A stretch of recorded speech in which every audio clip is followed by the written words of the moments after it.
Hello everyone, thank you for checking out today's video. Welcome to my channel. My name is Chris. We talk all about koi ponds and water gardens and all that fun stuff here. Everything from design, construction, pond filtration, aquatic plants, fish, maintenance, troubleshooting, product reviews, all kinds of fun stuff. So please use the playlists here on my channel where I have all those different categories broken down to help you find certain videos a little bit easier. Yeah, a ton of stuff here. If you're new here to the channel, take some time, take a look around.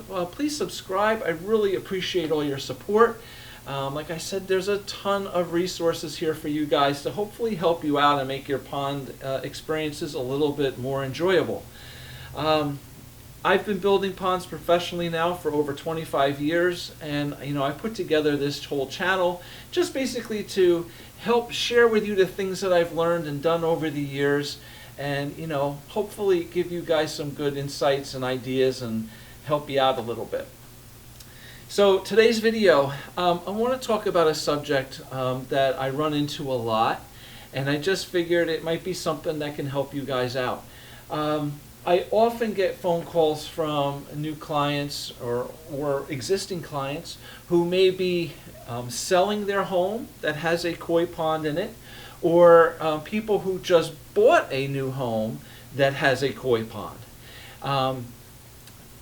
Two different things here. So an existing pond owner who wants to sell their home and has a koi pond often asks me, is the koi pond something that can be beneficial in selling my house, or is it something that may be a liability in selling my house? We'll talk about that, but the flip side of it is you're purchasing a house that has a koi pond, or you just bought a house and you don't know anything about it. I run into both sides, okay? So we're going to talk about this a little bit briefly today, just, something different. First, we're going to talk about owning a house with a koi pond, and we're going to sell our house, and is it something beneficial or a liability, okay? So, in the past, I've had people tell me, hey, I'm selling my house, I have my pond, I don't know if I should fill it in or get rid of it before I sell the house. Is it something that new people are going to want, are going to like, or is it something that they're not going to want? Oftentimes, as a pond owner, right, you care about your pond, you care about your fish. If you are not able to take your fish with you wherever you move and build a new pond at your new house, you're going to leave your fish and your plants and your pond behind, and hope that whoever purchases your house will take care of them and not let them die, right? Other issues, as far as safety, okay? Do people worry about buying a house where there's a pond? Well, if they have small children, yes, I have run into that. Every buyer is different, all right? So whenever somebody says to me, I want to sell my house, should I keep my pond or should I fill it in and get rid of it before I try to sell it? I always tell them, no, leave it, because you never know who's buying your house. Now, I have to say that I would definitely argue that in my experience, 9 times out of 10, whoever is buying the house with the existing pond really likes the pond. I see that so many times, okay? I have so many clients that call me and say, I just bought a house and there's a pond and I love it, but I just don't know what to do with it or how to take care of it. I need some help. Can you come help me? So absolutely, I love to do that. And that's actually where this channel has come into, really help, because I go to the house and people ask me 10 million questions, and I'm like, I have a video about that. I have a video about that. Okay, so, definitely. But, yeah, for the most part, I think a lot of people who are buying a house are really attracted to the pond. Now, I did have one client years ago that we did a nice little koi pond for, up against a fence on the side of his property. His small backyard, so in one corner we did a nice little pond. It was kind of long and skinny just because he had a paver patio, and then we had so much space between the patio and a fence, his property fence line. So, we did this koi pond. Well, he sold the house. The new people bought the house, and the old owner left my number and everything there for the maintenance and take care of the pond.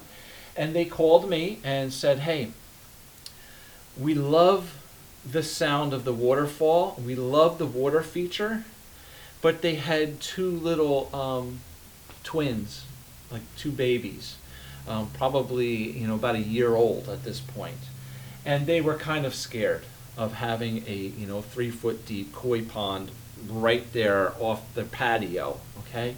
Where the kids might be playing as they get older. So they had an idea of turning the pond, filling the pond in, but keeping a water feature, a waterfall feature there, because they love the sound of the running water and a whole bit, So we ended up taking the pond out. I got rid of the fish. I don't remember what I did with them. It was several years ago. I'm sure I gave them to some of my other clients or whatever we did with them. We gave them all new homes.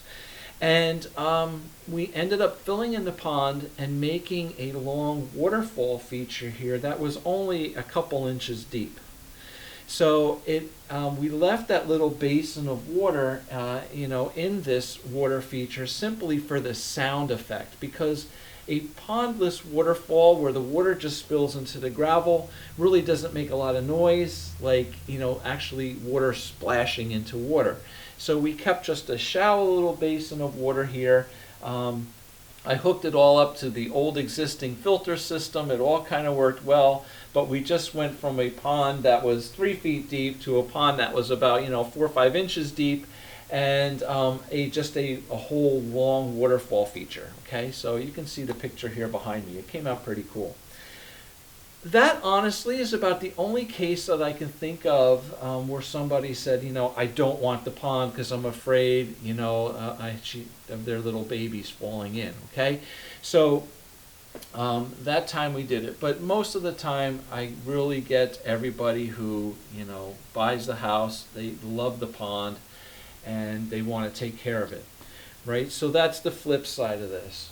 So if you are selling a house with a pond already existing, I would say leave it until you have a buyer. And if that buyer says, hey, listen, I want your house, but I don't want the pond. I don't like the pond. I don't want the pond.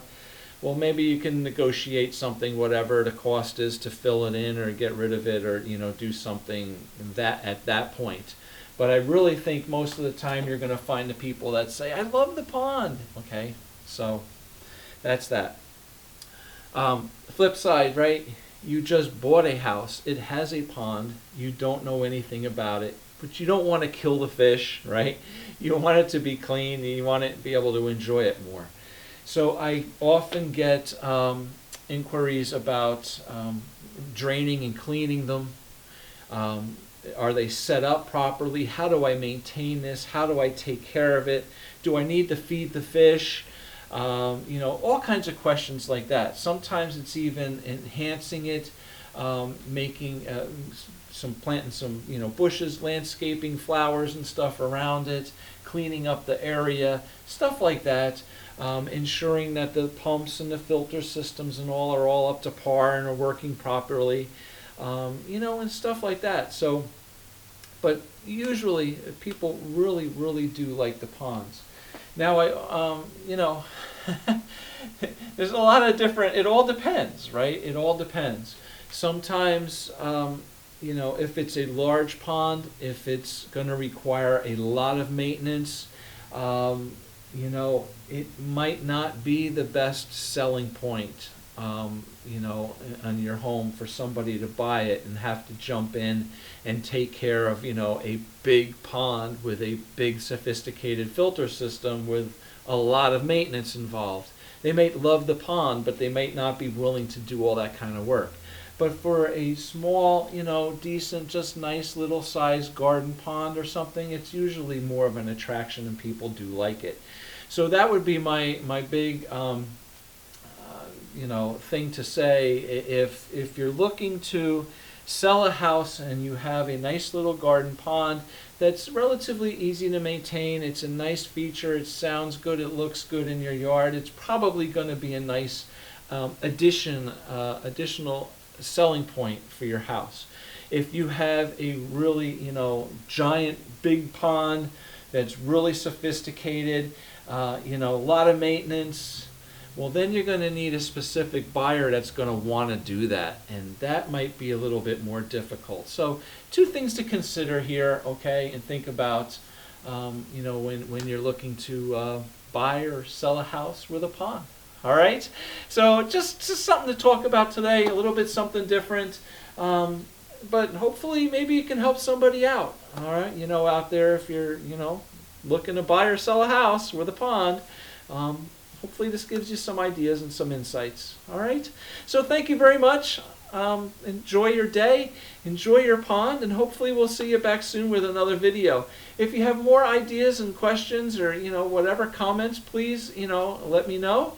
And check out my website at pondscapesandmore.com, where I have a ton of pictures, videos, different products, and all kinds of good information about ponds and waterfalls and all that fun stuff.